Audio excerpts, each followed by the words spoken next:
제가 이 말씀의 제목을 보좌에 앉으신이라는 제목을 정했잖아요. 그래서 이 보좌와 관련된 묵상을 하면서 그에 관련된 찬양들을 많이 들어보았습니다.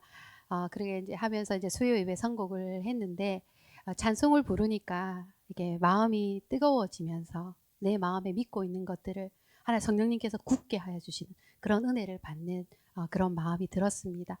성도님들의 매일의 삶 속에 찬양이 넘쳐서 그 은혜가 심령을 치유하고 믿음을 굳게 믿는 도리를 굳게 붙잡는 그러한 은혜를 주시기를 진심으로 축복합니다. 예, 오늘 본문 5장은 4장에서 이어지는 그 연결된 말씀인데 4장의 하늘의 성전과 보좌와 예배의 말씀이 계속적으로 이어지는 상황 중에 있는 말씀입니다. 5장 1절에서부터 14절 교독하도록 하겠습니다. 내가 봄에 보좌에 앉으신 이의 오른손에 두루마리가 있으니 안팎으로 섰고 7인으로 봉하였더라. 또 봄에 힘있는 천사가 큰 음성으로 외치기를 누가 그 두루마리를 펴며 그 인을 떼기에 합당하냐 하나. 하늘 위에나 땅 위에나 땅 아래 능히 그 두루마리를 펴거나 보거나 할 자가 없더라. 그 두루마리를 펴거나 보거나 하기에 합당한 자가 보이지 아니하기로 내가 크게 울었더니 장로 중에 한 사람이 내게 말하되 울지 마라. 유다 지파의 사자 다윗의 뿌리가 이겼으니 그 두루마리와 그 7인을 떼시리라 하더라. 내가 또 보니 보좌와 내 생물과 장로들 사이에 한 어린 양이 서 있는데 일찍이 죽임을 당한 것 같더라. 그에게 7뿔과 7눈이 있으니 이 눈들은 온 땅에 보내심을 받은 하나님의 7영이더라. 그 어린 양이 나와서 보좌에 앉으신 이의 오른손에서 두루마리를 취하시니라. 그 두루마리를 취하심에 내 생물과 24장로들이 그 어린 양 앞에 엎드려 각각 검은고와 향이 가득한 금 대접을 가졌으니 이 향은 성도의 기도들이라. 그들이 새 노래를 불러 이르되 두루마리를 가지시고 그 인봉을 떼기에 합당하시도다. 일찍이 죽음을 당하사 각 족속과 방언과 백성과 나라 가운데에서 사람들을 피로 사서 하나님께 드리시고 그들로 우리 하나님 앞에서 나라와 제사장들을 삼으셨으니 그들이 땅에서 왕노릇 하리로다 하더라. 내가 또 보고 들음에 보좌와 생물들과 장로들을 둘러선 많은 천사의 음성이 있으니 그 수가 만만이요 천천이라. 큰 음성으로 이르되 죽임을 당하신 어린 양은 능력과 부와 지혜와 힘과 존귀와 영광과 찬송을 받으시기에 합당하도다 하더라. 내가 또 들으니 하늘 위에나 땅 위에와 땅 아래와 바다 위에와 또 그 가운데 모든 피조물이 이르되 보좌에 앉으신 이와 어린 양에게 찬송과 존귀와 영광과 권능을 세세토록 돌릴지어다 하니 내 생물이 이르되 아멘 하고 장로들은 엎드려 경배하더라. 아멘. 지난주 7교회의 사자에게 보내는 편지를 통하여서 승천하신 예수님께서 교회를 다스리시면서 훈계와 책망도 주시고 위로와 소망을 주시는 그러한 말씀의 내용들을 살펴보았습니다. 이 불완전한 땅에서 불완전한 교회들의 모습에 이어서 그 장소가 변경이 되어서 하늘 여행이 시작되었는데 요한 앞에 펼쳐진 장관은 상상력을 총동원해도 부족할 그러한 영광스러운 광경이었죠. 하늘의 성전과 보좌와 예배입니다. 이 말씀이 시작된 4장 1절에 2절의 말씀을 보면요. 이 일 후라는 것이 교회 7교회에 편지한 그 후죠. 그죠? 이 일 후에 내가 보니 하늘에 열린 문이 있는데 내가 들은 바 처음에 내게 말하던 나팔 소리 같은 그 음성이 이르되 이리로 올라오라. 이후에 마땅히 일어날 일들을 내가 내게 보이리라 하시더라. 내가 곧 성령에 감동되었더니 보라 하늘에 보좌를 베풀었고 그 보좌 위에 앉으신 이가 있는데 그 요한이 성령에 충만하여서 환상 중에 하늘 문이 열리고 보좌에 앉으신 하나님과 어린 양에게 드려지는 찬송과 경배로 가득한 하늘 성전의 예배를 바라보게 되었습니다. 저 역시 만약에 볼 수 있으면 동영상 찍어가지고 우리 안 믿는 가족들한테도 보여주고 믿음의 지체들과 함께 볼 수 있으면 얼마나 좋을까 하는 그런 생각을 했는데 에스겔 선지자에게 다니엘 선지자에게 요한에게 천상의 환상과 계시를 말씀을 들려주셨잖아요. 하늘의 시민권을 가지고 살아가는 우리가 이 땅의 성도들에게 천상의 계시와 환상의 말씀들은 위로와 소망이 되는 줄 믿습니다. 아멘. 이 말씀 1, 2절의 말씀에 보니까 하늘의 보좌가 베풀었고 그 보좌에 앉으신 이가 있다 이렇게 했어요. 그럼 누가 이 자리에 앉을 수 있습니까? 여러분에게 묻고 싶습니다. 하늘의 보좌에 앉으신 분이 누구십니까? 네, 하나님이시죠. 그죠? 천지의 창조주이시면서 온 우주 만물을 다스리시는 분, 전능하신 그분은 우리 하나님 아버지십니다. 오직 보좌에 앉으실 수 있는 분은 하나님밖에 없습니다. 예, 창세기에 보면 태초에 하나님이 천지를 창조하시느니라 하고 하나님을 그대로 보여주는 데에 비하여 이 요한계시록은 하나님이 보좌에 앉아 계신다라고 표현하지 않고 보좌에 앉으신이라는 표현을 이렇게 간접적인 표현을 썼어요. 그리고 예수님을 향하여서도 어떻게 말씀하시냐면 그냥 예수님이라고 안 하고 죽임을 당하신 어린 양 이렇게 말씀을 하시고 성령님에 대해서도 일곱 눈, 일곱 영 이런 식으로 이렇게 표현을 하잖아요. 하나님, 예수님, 성령님이라는 표현을 직접적인 표현 대신 이렇게 감접적인 표현을 하는 그 의미들이 무엇일까? 그 의미들을 묵상해 보았습니다. 자, 하늘이 열리고 마땅히 일어날 일들을 보여주시겠다고 하시면서 올라오라고 하셨죠. 그 장소가 하늘이며 보좌라. 마땅히 일어날 일을 행하고 이루시는 분은 보좌에 앉아 계십니다. 보좌는 누가 이 세상을 다스리고 있는가 하는 그 질문에 대한 대답입니다. 보좌에 앉으신 이가 이 세상을 다스리고 통치하시는 분이신데 마땅히 일어날 일, 그 일이 하늘의 일이든 그것이 땅의 일이든 땅 아래의 물속의 일이든 아니면 더 무겁고 깊은 어두운 무저갱의 일이라 할지라도 보좌에 앉으신 이의 뜻에 따라서 그 계획하심에 따라서 마땅한 일들이 이루어진다. 이러한 보좌에 앉으신 하나님을 향하여 어떠한 태도를 취해야 할까요? 어떻게 하나님을 향하여 어떠한 모습으로 우리가 나아가야 할까? 경배와 찬송이 울려 퍼지는 것은 너무나 자연스럽고 합당한 일들입니다. 만약 그렇지 않다면 그러한 자들에게 심판이 임하여질 것이고 그래서 심판이 이루어지는 이야기들이 요한계시록의 이야기들이기도 합니다. 요한계시록의 보좌라는 단어는 무려 47번 그리고 보좌에 앉으시니라는 표현은 12번이나 사용이 되는데 하나님이 보좌에 앉아 계시다라는 사실이 왜 중요했을까요?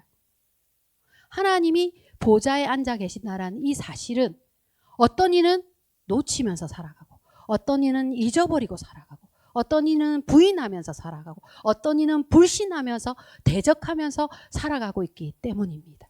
자꾸만 눈에 보이는 이 땅이 전부인 줄 알고 살고 전쟁을 일으키는 대통령들이 이 세상을 좌지우지할 것만 같고 강대국들이 자신들이 원하는 세상으로 만들어가는 것처럼 보이고 돈 있고 능력 있고 빽 있는 사람들이 세상을 쥐락펴락하는 것처럼 보이는 그러한 생각을 하는 사람들의 저마다의 자기 생각에 옳은 대로 믿고 살아가고 있기 때문입니다.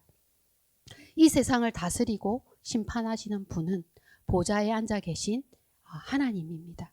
그러한 사실을 잊고 살거나 불신하며 살고 있다면 심판이 있을 것입니다. 성도가 온전한 마음, 온전한 믿음을 잃어버리고 두 마음을 품고 저울질을 한다면 배교의 위험과 타협의 유혹이 늘 따라다닐 것이고 그렇게 되어서 하나님을 결국 떠나게 된다면 하나님의 악인들을 심판하시고 이 세상 나라들을 심판하실 때에 배교한 성도들도 심판을 피해갈 수 없을 것입니다. 하나님의 보좌에 앉으신 이의 오른손에 두루마리가 있습니다. 이 하나님이 없다고 생각하는 그 각 시대의 사람들, 황제를 숭배하고 우상을 숭배하고 과학을 숭배하고 자유를 숭배하고 그런데 그러한 중에도 하늘을 바라보며 믿음을 지키고 인내하며 살아온 성도들을 향하여 하나님이 어떤 마음과 어떤 계획과 어떤 뜻을 가지고 있는지 그 모든 것을 담고 있는 것이 두루마리인 것입니다. 보좌에 앉으신 이의 손에 들려진 두루마리가 하나님의 뜻이고 계획이고 심판이고 믿음을 지키며 충성한 성도들에게는 구원의 소망이 담긴 두루마리인 것입니다. 그런데 이 두루마리의 인을 누가 뗄 수 있습니까? 이 두루마리가 안팎으로 기록이 되고 7개의 인이 봉해져 있는데 만약 이 두루마리의 인이 떼어지지 않고 봉인된 채로 계속 그대로 있다면 우리 역시 요한처럼 펑펑 울어야 할 것입니다. 계속적으로 악인들이 득세하고 성도들의 고난이 끊이지 않는다면 우리도 당연히 울어야 하지 않겠습니까? 그런데 모든 눈물을 씻으시고 그 슬픔과 애통에서 건져주시는 은혜가 지금 하늘 성전 보좌에서 이루어지고 있는 것을 봅니다. 우리가 읽은 5장 1절에서의 5절의 본문이 이러한 내용들을 담고 있습니다. 같이 한번 읽어보겠습니다. 내가 보매 보좌에 앉으신 이의 오른손에 두루마리가 있으니 안팎으로 썼고 7인으로 봉하였더라. 또 보매 힘있는 천사가 큰 음성으로 외치기를 누가 그 두루마리를 펴며 그 인을 떼기에 합당하냐 하나 하늘 위에나 땅 위에나 땅 아래나 능히 그 두루마리를 펴거나 보거나 할 자가 없더라. 그 두루마리를 펴거나 보거나 하기에 합당한 자가 보이지 아니하기로 내가 크게 울었더니 장로 중에 한 사람이 내게 말하되 울지 마라. 유다 지파의 사자 다윗의 뿌리가 이겼으니 그 두루마리와 그 7인을 떼시리라 하더라. 승천하신 예수님이 이 땅의 임금들의 머리가 되시고 이 세상을 다스리는 주권과 권능과 권세를 가지고 계신데 그 예식이 거행되는 장면이 오늘 요한계시록 5장의 두루마리와 어린 양입니다. 유다 지파의 사자 다윗의 뿌리가 이겼다라는 것은 예수님이 성육신 하셨죠. 통치자의 지팡이가 유다 지파에서 떠나지 않는다고 하셨는데 예수님이 유다 지파의 자손으로 오시고 다윗의 뿌리시기 때문에 하나님의 집과 하나님의 나라를 이루어 가시는 영원한 다윗 언약을 성취하시는 그러한 일들을 행하시는데 이미 지상에서 십자가와 부활과 그 구원의 사역을 시작하셨기 때문에 그 사역을 완성하고 마무리할 자격을 가지고 계시다라는 걸 알려주시는 것입니다. 유다 지파의 사자와 다윗의 뿌리라고 하는 것이 그러한 뜻을 담고 있고 또 한 가지 더 생각해 보는 것은 예수님이 두루마리의 인을 떼시기에 합당하신 분이기 때문에 그들의 그 요한의 눈물을 그칠 수 있을 뿐만 아니라 그리스도께서 영광의 왕, 승리의 왕이시기 때문에 늘 다윗의 뿌리가 이긴다라고 하지 않습니까? 늘 이 두루마리를 예수님이 가지셨다라는 것은 늘 이기는 그 이김이 있고 우리에게도 그 이김을 주시는 그러한 은혜를 담고 있는 그러한 표현들입니다. 그래서 이 요한계시록은 우리가 일일이 설명으로 다 나열하지 않고 그 상징적인 단어들과 은유들을 통해서 거기에 많은 메시지를 담아서 우리에게 전달하고 있기 때문에 이 말씀들을 깊이 묵상해 보는 것이 참으로 좋고 은혜가 되는 일입니다. 5장 6절에서 10절의 말씀입니다. 또 내가 보니 보좌와 내 생물과 장로들 사이에 한 어린 양이 서 있는데 일찍이 죽임을 당한 것 같더라. 그에게 7뿔과 7눈이 있으니 이 눈들은 온 땅에 보내심을 받은 하나님의 7영이더라. 그 어린 양이 나와서 보좌에 앉으신 이의 오른손에서 두루마리를 취하시더라. 성육신 하셔서 이 땅에서 지상의 사역을 온전히 이루신 유다 지파의 사자이시고 다윗의 뿌리이신 예수님이 이제 두루마리의 그 7인을 떼실 건데 그 어린 양의 모습이 어떠한가 하면 일찍 죽임을 당한 것 같더라 라는 모습으로 표현이 되고 있어요. 일찍 죽임을 당한 어린 양의 모습으로 계시는 이유가 뭘까? 일찍 죽임을 당한 어린 양의 모습. 첫 번째는 자격입니다. 두루마리를 뗄 수 있는 자격을 갖추고 있다는 걸 알려주는 것이죠. 일찍 죽임을 당했다는 것은 하나님의 구원 계획을 십자가와 부활로 이미 시작하셨기 때문에 그걸 완성하실 자격을 가지고 있다는 그 자격에 대한 이야기를 하고 있는 것이고 두 번째는 시제입니다. 시제.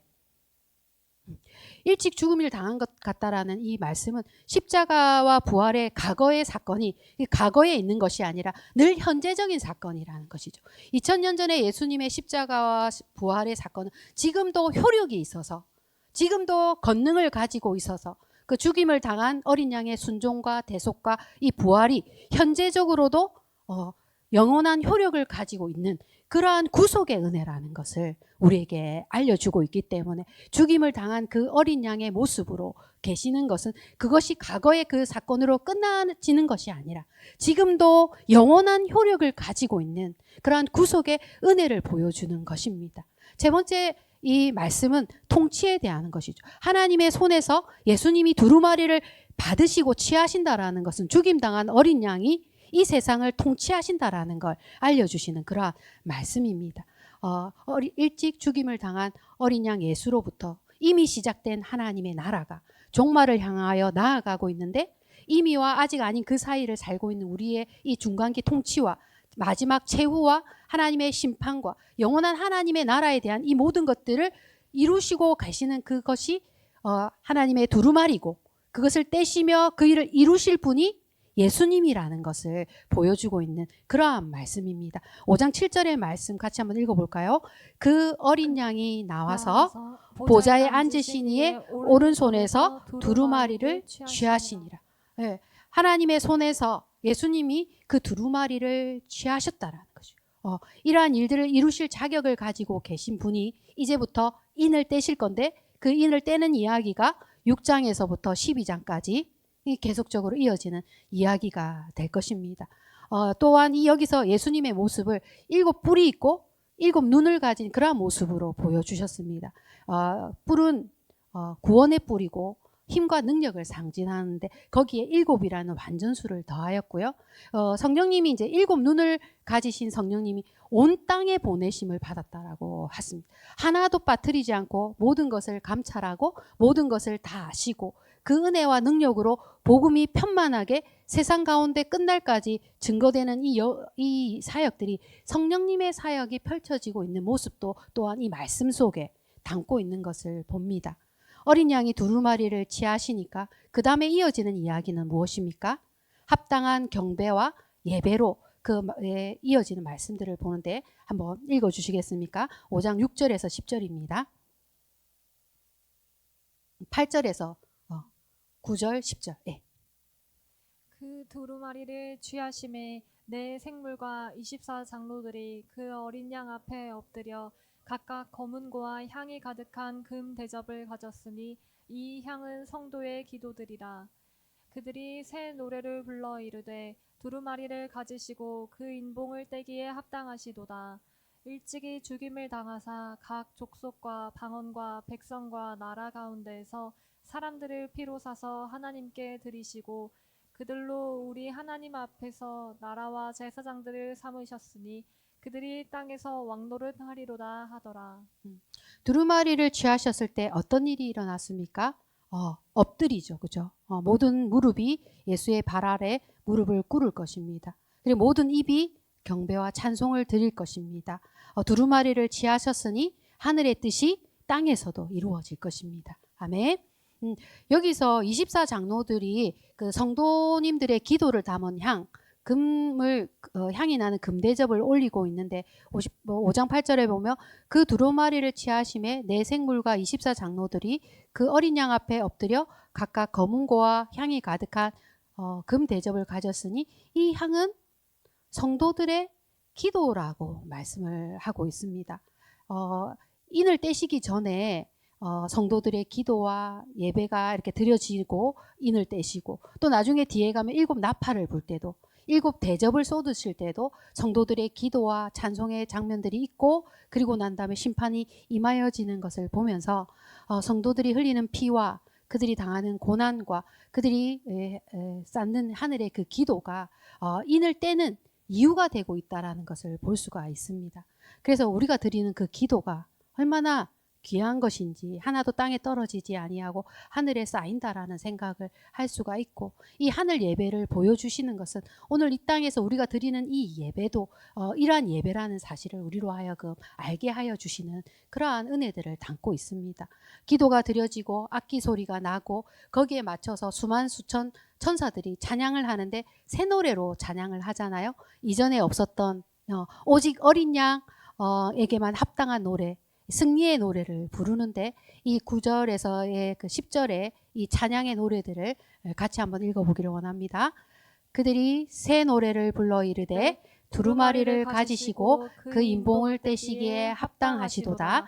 일찍이 죽음을 당하사 각 족속과 방언과 백성과 나라 가운데서 사람들을 피로 사서 하나님께 드리시고 그들로 우리 하나님 앞에서 나라와 제사장들을 삼으셨으니 그들이 땅에서 왕노릇 하리로다 하더라. 이 말씀을 이렇게 제가 읽으면서 찬송가를 생각해 봤어요. 찬송가는 1절, 2절, 3절, 4절이 있잖아요. 그래서 이게 찬양이 분명하니까 1절은 두루마리를 가지시고 인봉을 떼기에 합당하시도다 할렐루야 찬양하세, 이렇게 1절을 생각해요. 1절은 그 자격을 갖추신 예수님에 대한 찬송을 하는 거죠. 1절은. 2절을 한번 생각했죠. 일찍 죽임을 당하서 각 족속과 방언과 백성과 나라 가운데 사람들을 피로 사서 하나님께 드리고, 그러니까 어린 양이 이 땅에서 이루신 업적, 고난과 십자가의 부활을 찬양하세, 노래하세, 이렇게 생각해보면 2절이고, 3절을 이렇게 생각했는데 그들로 우리 하나님 앞에서 나라와 제사장을 삼으셨으니, 그 어린 양께서 이루신 이 땅에서의 업적으로 인해서 우리에게 주어진 결과, 우리가 하나님의 나라가 되고 제사장이 되는 이것을 우리가 감사를 드리세 하면 이게 3절이고, 4절은 그들이 땅에서 왕노릇하리라. 지금 현재 이 땅의 성도들이 예수님을 본받아 살아가는, 예수님의 통치가 이루어지는 그 모습을 담은 가사를 4절, 찬송가 1절, 2절, 3절, 4절 이렇게 한번 생각을 해봤는데 재밌는 생각이 아닙니까? 왜냐하면 이게 노래가 되고 이게 찬송이 되어서 분명히 울려 퍼지고 있었을 테니까. 예수님은 6월절 어린 양으로 희생의 제물이 되어서 이 땅에 그 어린 양의 피로 하나님의 택함 받은 성도들을 구원하시고 그들이 하나님의 나라가 되고 성전이 되고 제사장이 되는 그런 구속의 사역을 완성하셨잖아요.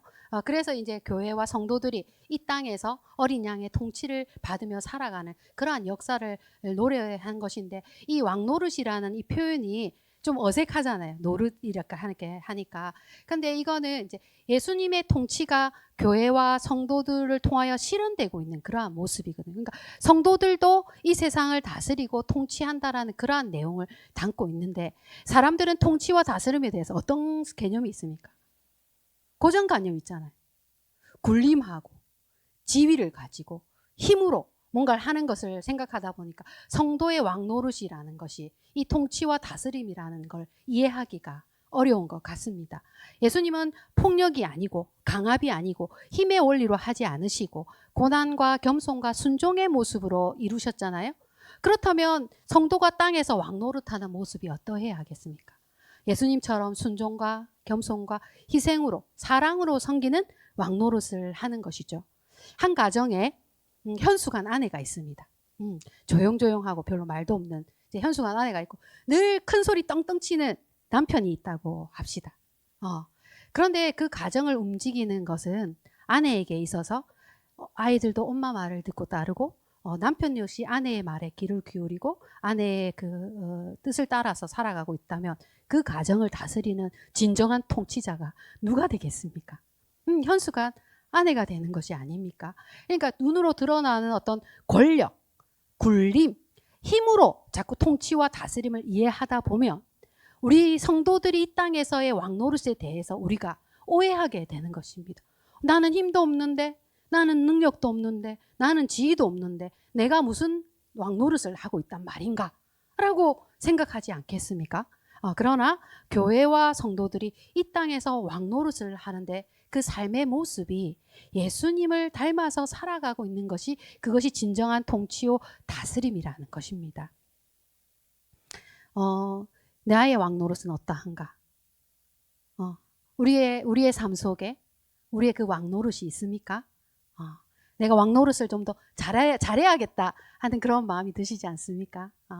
우리가 하나님으로 받은 이 권세와 능력이 가지고 있어서 우리의 삶이 복의 통로가 되고 우리의 삶이 선한 영향력이 되고 우리가 있는 곳에 하나님이 복을 주시고 하는 이러한 은혜들은 우리가 그러한 이 세상 가운데 통치와 다스림으로 하나님이 우리를 사용하고 계시고 있기 때문이지 않습니까? 끝으로 살펴볼 말씀은 보좌에 앉으신 이와 어린 양이 함께 예배를 받으시는 장면이기 때문에 참으로 중요한 본문이라는 생각을 해보았습니다. 5장 11절에서 14절의 말씀에 보면 내가 또 보고 들음에 보좌와 생물들과 장로들이 둘러선 많은 천사의 음성이 있으니 그 수가 만만이요 천천이라.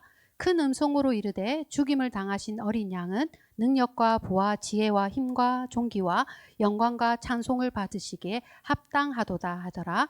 내가 또 들으니 하늘 위에나 땅 위에나 땅 아래와 바다 위에와 또 그 가운데 모든 피조물들이 이르되 보좌에 앉으신 이와 어린 양에게 찬송과 존귀와 영광과 권능을 세세토록 돌릴지어다 하니 내 생물이 이르되 아멘 하고 장로들은 엎드려 경배하더라. 이렇게 성경을 낭독할 때마다 이렇게 느끼는 생각이 있는데 초대교회의 성도들은 이 요한계시록의 말씀을 낭독하거든요. 낭독. 이 말씀이 낭독되어졌을 때 그 말씀을 듣는 그들의 마음은 어떠했을까 하는 생각이 들고 이 요한계시록의 말씀은 시각적인 것을 보고 그것을 글로 쓴 것이잖아요. 그러면 이 글을 읽을 때 우리가 이 말씀을 어떻게 보아야 할 것인가? 우리의 눈을 열어서 이 말씀을 볼 수 있어야 한다라는 그러한 생각이 참 많이 듭니다. 5장 11절에서 14절의 말씀은 보좌에 앉으신 하나님과 어린 양에게 예배를 드리고 있는 그러한 모습입니다. 하나님께만 돌려지는 찬송과 경배와 존귀가 어린 양에게 돌려지고 있는 것이죠. 하나님만 앉으시는 수 있는 그 보좌에 예수님이 앉으시고 하나님만이 받으시는 찬송과 존귀와 영광과 권능이 세세토록 예수님께 돌려지고 있는 그러한 말씀의 현장입니다. 이 말씀을 보니까 빌립보서 2장 9절에서 11절의 말씀이 생각이 납니다. 이름으로 하나님이 그를 지극히 높여 모든 이름 위에 뛰어난 이름을 주사 하늘에 있는 자들과 땅에 있는 자들과 땅 아래에 있는 자들로 모든 무릎을 예수의 이름에 꿇게 하시고 모든 입으로 예수를 주라 시인하여 하나님 아버지께 영광을 돌리게 하셨느니라. 예수님이 이 세상의 주관자로 만왕의 왕으로 만주의 주로 이 세상 나라의 임금들을 다스리고 계시다라는 것을 우리가 믿고 알고 고백하고 바라볼 수 있기를 원합니다. 사랑하는 미라클 가족 여러분, 여러분에게 요한계시록은 어떤 성경입니까? 주일마다 목사님 설교하시고 또 큐티로 또 만나고 있고 또 수요 예배 가운데 보고 있는 이러한 말씀입니다. 이 말씀을 글로만 읽고 있으면 정말 재미없을 것 같다는 생각이 듭니다.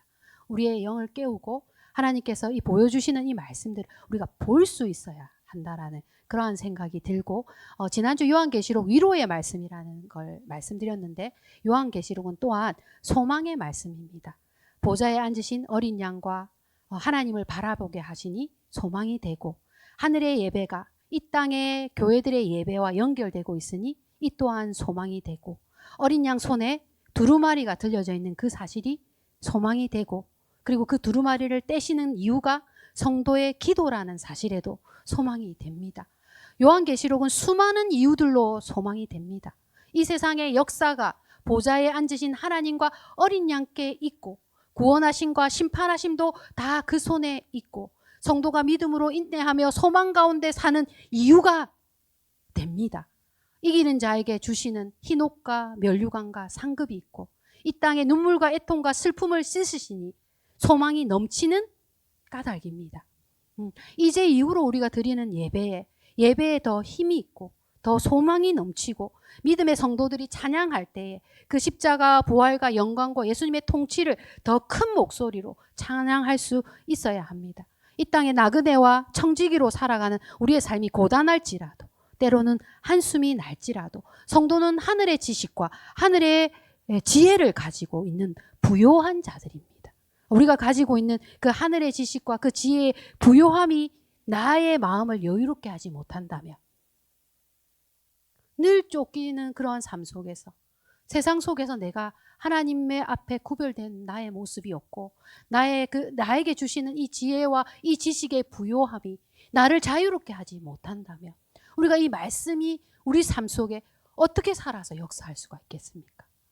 하나님의 예수님이 죽임을 당한 그 어린 양의 모습으로 계셨습니다. 예수님의 방법이 옳다라는 것을 우리가 안다면, 우리가 그 방법대로 우리가 살아갈 수 있어야 하는 것이 아니겠습니까? 예수님의 그 방법으로 우리가 이 땅에서 왕노릇을 하기 위해서 이 땅의 삶이 우리의 사명이 되고, 이 삶이 우리로 하여금 그러한 삶을 부르심이 되는 그러한 삶으로 우리가 하나님으로부터 하나님의 자녀가 되는 그러한 권세를 받았습니다. 사랑하는 미라클 가족 여러분들, 어깨를 펴야 되지 않겠습니까? 좀 얼굴도 좀 펴야 되지 않겠습니까? 우리가 다 왜 이렇게 인상을 쓰고 다닙니까? 그죠? 왜 우리가 어깨를 움츠리고 다녀야 하겠습니까?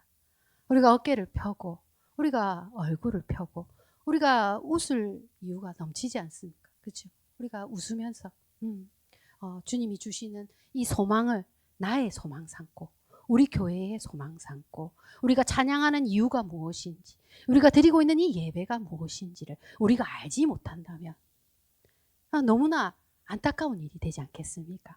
오늘도 성도님들의 삶 속에서 하나님의 주시는 소망이 나의 소망이 되고, 이 찬양의 노래들이 내 찬양의 노래가 되기를 진심으로 축복합니다. 네, 마치는 기도 드리겠습니다. 보좌에 앉으신 하나님 아버지, 영원토록 찬송과 존귀와 영광을 올려드리기를 원합니다.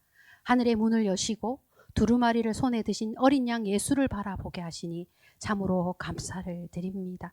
이 땅의 성도들의 고통과 눈물과 한숨을 아시고 우리의 기도를 들으시니 참으로 감사를 드립니다. 오직 소망은 주께 있음을 고백합니다. 세상의 교회들이 물질 만능주의에 넘어지고 이기심과 개인주의에 넘어지고 적당한 타협과 대충 살고 싶은 유혹에 넘어지고 있습니다.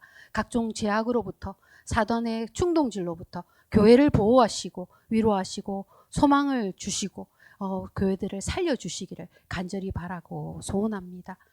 미라클 성도님들 한 분 한 분들의 믿음을 보호하여 주시고 그 삶 속에서 작은 능력으로 충성하고 인내하여서 정말 그 삶이 충성되게 하여서 그 삶 속에 하나님을 이렇게 영광을 드릴 수 있는 그러한 삶을 살아갈 수 있도록 축복하여 주시기를 원합니다. 교회에 아프신 분들이 많아 걱정이 됩니다. 장창동 집사님, 임미화 권사님, 도미양 집사님을 향하여 드리는 우리의 기도를 받아주시고 담임 목사님을 강건케 하여 주시고 우리 한우들의 가정과 형편을 살펴주시기를 원합니다. 이 모든 것 우리 주 예수 그리스도 이름으로 기도를 드립니다. 아멘.